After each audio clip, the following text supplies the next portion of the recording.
तो चलिए अब हम पढ़ते हैं, अब हम वेपराइजेशन पढ़ेंगे, ठीक है। तो वेपराइजेशन किसे कहते हैं ये हम समझते हैं, ठीक है। देखिए, the process of conversion of liquid state to gaseous state is called vaporisation. देखिए वेपराइजेशन किसे कहते हैं, ठीक है। तो वेपराइजेशन किसे कहते हैं कि अगर हम लिक्विड स्टेट को गैसियस स्टेट में चेंज कर देते हैं तो इसे हम वेपराइजेशन करते हैं। देखिए इसके पहले हम क्या है, इसके पहले हम मेल्टिंग पॉइंट, फ्रीजिंग पॉइंट और वेपराइजेशन, देखिए मेल्टिंग पॉइंट, फ्रीजिंग पॉइंट और वेपराइजेशन हम कवर कर चुके हैं, ठीक है।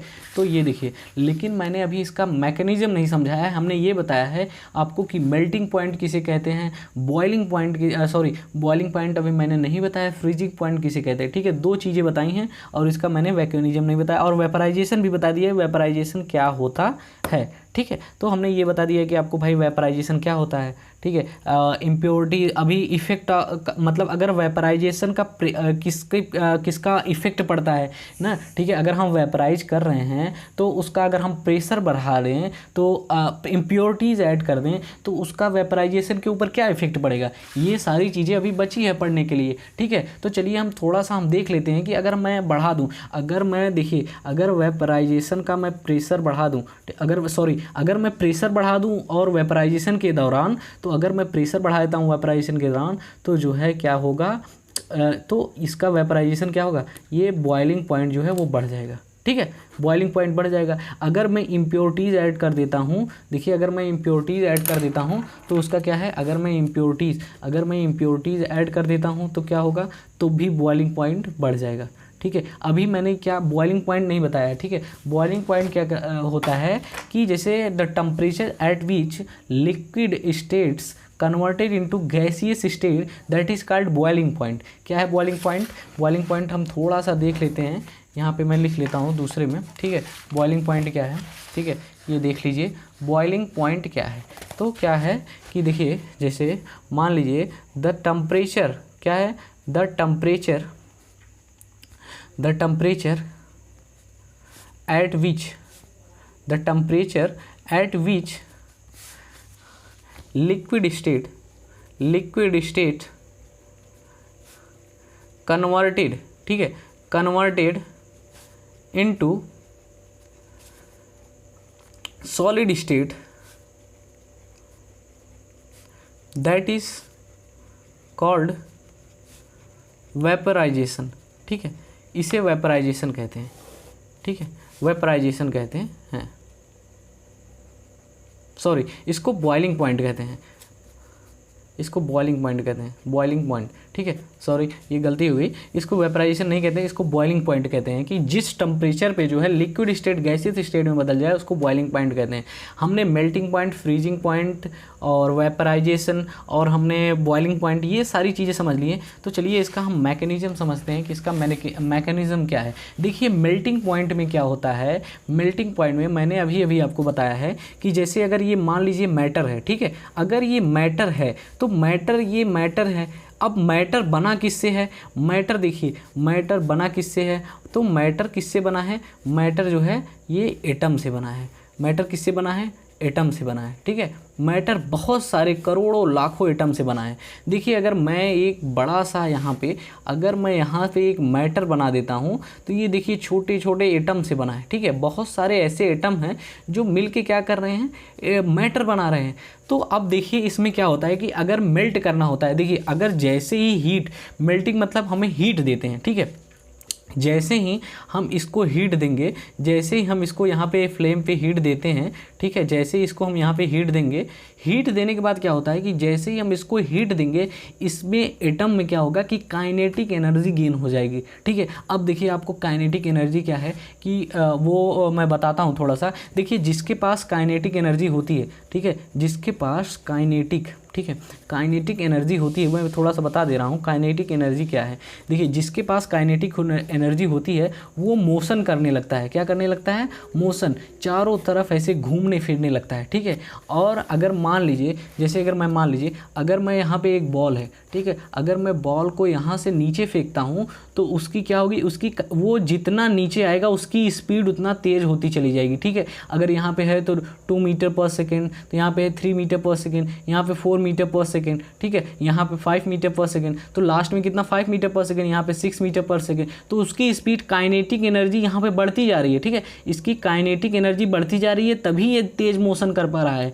और जब ये काइनेटिक एनर्जी बढ़ती जा रही है और यहाँ पे अगर पोटेंशियल एनर्जी किसे कहते हैं, देखिए पोटेंशियल एनर्जी आपको समझा दें, देखिए इसके पास पोटेंशियल एनर्जी ज़्यादा है, जैसे जैसे इसकी काइनेटिक एनर्जी बढ़ती जाएगी इसकी पोटेंशियल एनर्जी घटती जाएगी। देखिए सबसे ज़्यादा इसकी पोटेंशियल एनर्जी है, उसके बाद इसकी पोटेंशियल एनर्जी है, उसके बाद इसकी पोटेंशियल एनर्जी है। मतलब भाई वो जितना ऊपर से आप जितना उसको ऊपर ले जाएंगे उसकी उतनी पोटेंशियल एनर्जी, जैसे कहते हैं कि आपके पास कितना पोटेंशियल है। पोटेंशियल का मतलब होता है कि एक ताकत जो अंदर भरी हुई हो। पोटेंशियल का मतलब है कि जैसे एक ह्यूमन बीइंग के अंदर कितना पोटेंशियल है कोई काम करने के लिए, तो आप उसका पोटेंशियल तो नहीं देख सकते भाई अंदर से, लेकिन जब वो करेगा तब आप देख सकते हैं कि हाँ इसके पास पोटेंशियल है। तो आपको काइनेटिक एनर्जी समझ में आ गया। आप ऐसे समझ लीजिए कि काइनेटिक एनर्जी जिसके पास होती है वो मोशन करने लगता है।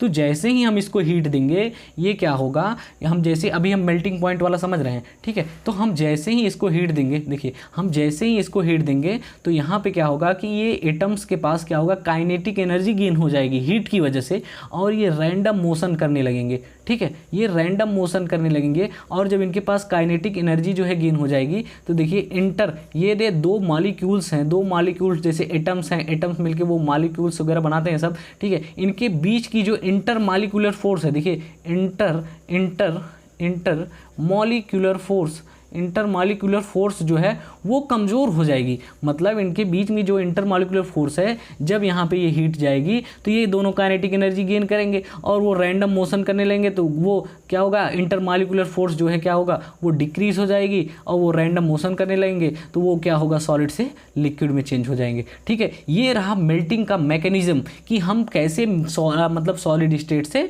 मतलब लिक्विड स्टेट में कन्वर्ट करते हैं। ये चीज़ आपको समझ में आ गई। ठीक है, तो अब आपको ये चीज़ समझ में आ गई। अब देखिए यहाँ पे क्या होता है फ्रीजिंग पॉइंट में। फ्रीजिंग पॉइंट क्या है, हमने दो चीज़ों का वो क्या समझ लिया है, हमने दो चीज़ें ऐसी हैं जो समझ लिया है। अब देखिए हम तीसरा देखते हैं, जल्दी जल्दी देखते हैं कि फ्रीजिंग पॉइंट में क्या होता है। ठीक है, यहाँ पे मैं देखता हूँ कि फ्रीजिंग पॉइंट में क्या होता है। ठीक है, फ्रीजिंग पॉइंट में तो देखिए फ्रीजिंग पॉइंट में क्या होता है। फ्रीजिंग पॉइंट में क्या होता है कि जैसे अगर ये एटम्स हैं, ठीक है, इनके फ्रीजिंग पॉइंट में इसमें क्या है, फ्रीजिंग पॉइंट में क्या होता है कि भाई लिक्विड स्टेट से क्या है, लिक्विड स्टेट से इसको सॉलिड स्टेट में चेंज करना है। अगर इसको लिक्विड स्टेट से सॉलिड स्टेट में चेंज करना है तो इसका मतलब ये है कि इसके पास लिक्विड स्टेट में ज़्यादा काइनेटिक एनर्जी है और सॉलिड स्टेट में काइनेटिक एनर्जी नहीं है। अगर सॉलिड स्टेट में काइनेटिक एनर्जी होती तो ये रैंडम मोशन करता, लेकिन लिक्विड की स्टेट के पास काइनेटिक एनर्जी है तो ये रैंडम मोशन नहीं कर रहा है। तो ठीक है, मतलब ये रैंडम मोशन कर रहा है, इसके पास काइनेटिक एनर्जी है। ठीक है, तो अगर देखिए अगर हम इसमें से हीट निकाल लें, फ्रीजिंग में क्या करते हैं हम, ये जो लिक्विड है इसमें से अगर हम हीट निकाल लें, अगर हम इसमें से हीट निकाल लें तो जो ये काइनेटिक एनर्जी ये कर रहा है होगी इसके पास, वो तो लॉस हो जाएगी हीट की वजह से, तो ये रैंडम मोशन भी करना बंद कर देगा। अगर ये रैंडम मोशन करना बंद कर देंगे तो इसका मतलब ये ऑब्वियसली ये लिक्विड स्टेट से सॉलिड स्टेट में कन्वर्ट हो जाएगा। ठीक है, आपको ये चीज़ समझ में आ गई बहुत अच्छे से। तो चलिए आगे बढ़ते हैं। फ्रीजिंग पॉइंट के बाद हमें क्या करना है, हमें वेपराइजेशन करना है। क्या करना है, वेपोराइजेशन। ठीक है, तो यहाँ पे देखिए वेपराइजेशन में क्या होता है। देखिए वेपराइजेशन में क्या होता है, वेपराइजेशन मैंने आपको यहाँ पे समझा दिया था, उसका मैं थोड़ा सा मैकेनिज्म समझाऊंगा कि वेपराइजेशन में क्या होता है। ठीक है, देखिए वेपराइजेशन में क्या होता है, वेपराइजेशन में मतलब क्या होता है कि इतनी ज़्यादा हीट दे दी जाती है कि इसके पास ये मॉलिक्यूल्स, ये जो एटम्स हैं इनके अंदर काइनेटिक एनर्जी गेन हो जाती है। ठीक है, क्या काइनेटिक एनर्जी इनके पास गेन हो जाती है। ठीक है, तो जिसकी वजह से जब इनके पास ज़्यादा काइनेटिक एनर्जी है तो ये बहुत तेज़ी से ऐसे मोशन करने लगेंगे। ठीक है, जब इनको ज़्यादा हीट कर दिया जाता है तो ज़्यादा काइनेटिक एनर्जी होती है तो ज़्यादा मोशन करते हैं, तो इसीलिए ये किस में चेंज जाते हैं, गैस में। ठीक है, तो ये आपको ये समझ में आ गया कि इसका क्या इफेक्ट है। ठीक है, हमने तीन चीज़ समझ ली, हमने क्या 3-4 चीज़ समझ ली, मेल्टिंग, बॉयलिंग, फ्रीजिंग, ठीक है, वेपराइजेशन। तो चलिए डायरेक्ट अब हम चलते हैं इवापोरेशन में। ठीक है, हम टाइम नहीं वेस्ट करते हैं, हम डायरेक्ट इवापोरेशन में चलते हैं। देखिए इवापोरेशन क्या है, the process of conversion of a liquid state into vapour state at temperature below the boiling point is called evaporation. देखिए वेपराइजेशन में और इवापोरेशन में काफ़ी डिफरेंस है। ठीक है, इसमें क्या कह रहा है, इसमें कह रहा है कि भाई जिस टेम्परेचर पे, ठीक है, जिस टेम्परेचर पे जो है लिक्विड स्टेट से गैसियस स्टेट में चेंज, वेपर इसमें चेंज हो जा रहा है गैसियस स्टेट में, ठीक है, गैसियस स्टेट में चेंज हो जा रहा है, उसको क्या कहते हैं, वेपराइजेशन कहते हैं, वेपर बन के उड़ जाता है, ठीक है, ये चीज़ समझ में आ गई। और इसी के प्रोसेस को, मतलब ये जो लिक्विड स्टेट से वेपर बनना, इसी को प्रोसेस को क्या कहते हैं, इवोपोरेशन कहते हैं। ये चीज़ आपको समझनी होगी। देखिए उस मेथड, ये वेपर बनना, लिक्विड से वेपर बनना, इस प्रोसेस, पूरे प्रोसेस को हम क्या कहते हैं, इवोपोरेशन कहते हैं। और लिक्विड स्टेट से गैसियस स्टेट में बनना, इसको हम वेपर कहते हैं, इसको हम वेपर कहते हैं, ठीक है। ये चीज़ अच्छे से समझ में आ जानी चाहिए वेपराइजेशन और इवोपोरेशन के, ठीक है। अब देखिए अब क्या क्या फैक्टर्स हैं जो इसको अफेक्ट करते हैं, किसको अफेक्ट करते हैं, क्या क्या फैक्टर्स, इसको factor affecting the evaporation, evaporation को क्या क्या अफेक्ट करते हैं, ठीक है। अब हम देखते हैं कि भाई इवोपोरेशन अगर होता है तो क्या अफेक्ट करते हैं। देखिए इवोपोरेशन को फैक्टर क्या अफेक्ट करते हैं, जैसे इवोपोरेशन का मतलब ये होता है कि लिक्विड स्टेट से, देखिए सरफेस एरिया, पहली चीज़ क्या है, सरफेस एरिया। सरफेस एरिया अगर बढ़ेगी, जितनी ज़्यादा सरफेस एरिया बढ़ेगी उतना ज़्यादा इवोपोरेशन होगा।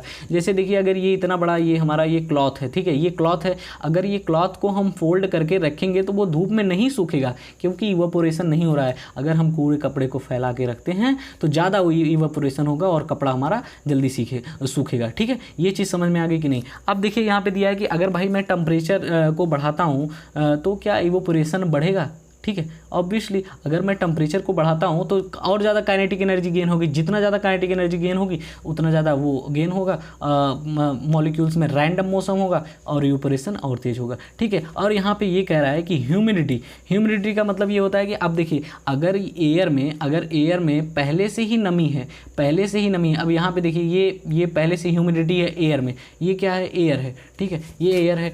अब ये मेरे को ये कपड़ा मिला सुखाने के लिए, ठीक है, इसके अंदर भी पूरी ह्यूमिडिटी है क्योंकि इसके अंदर लिक्विड है, ठीक है। अब ये कपड़ा सुखाने को मिला तो इतना ज़्यादा नमी है एयर में कि यहाँ पे इवोपोरेशन जो होगा वो बहुत स्लो होगा। अगर हम एयर में ह्यूमिडिटी को बढ़ा देते हैं तो जो इवोपोरेशन होगा वो स्लो हो जाएगा, ठीक है। अगर मैं टेम्परेचर को बढ़ा देता हूँ तो इवोपोरेशन क्या होगा, वो बढ़ जाएगा, ठीक है। अगर मैं सरफेस एरिया को बढ़ा देता हूँ तो इवोपोरेशन क्या होगा, वो बढ़ जाएगा। अगर मैं विंड को इंक्रीज कर देता हूँ तो क्या होगा, विंड को अगर मैं इंक्रीज करता हूँ तो इवोपोरेशन क्या होगा, वो बढ़ जाएगा, ठीक है। ये चीज़ समझ में आ गई कि नहीं आ गई, आपको ये चीज़ समझ में आ जानी चाहिए अच्छे से। तो आज के लिए बस इतना ही, देखिए इतना काफ़ी है, क्योंकि आप धीरे धीरे ग्रैप्स करिए। अगर आपको अच्छे से समझ में आएगा तो प्लीज़ आप मेरा वीडियो सब्सक्राइब करिए, अच्छे से लाइक करिए, प्लीज़ शेयर कीजिए, ठीक है। हमको थोड़ा सा सपोर्ट कीजिए तो हम भी बोर्ड वगैरह पे आएँ, ठीक है, अच्छे से वीडियो वगैरह बनाएं, हम भी आपको बोर्ड पे आके पढ़ाएं, ठीक है। अब मैं बोर्ड, अभी देखिए मैं आप लोग को अपना ना 60 to 70% नहीं दे पा रहा हूँ।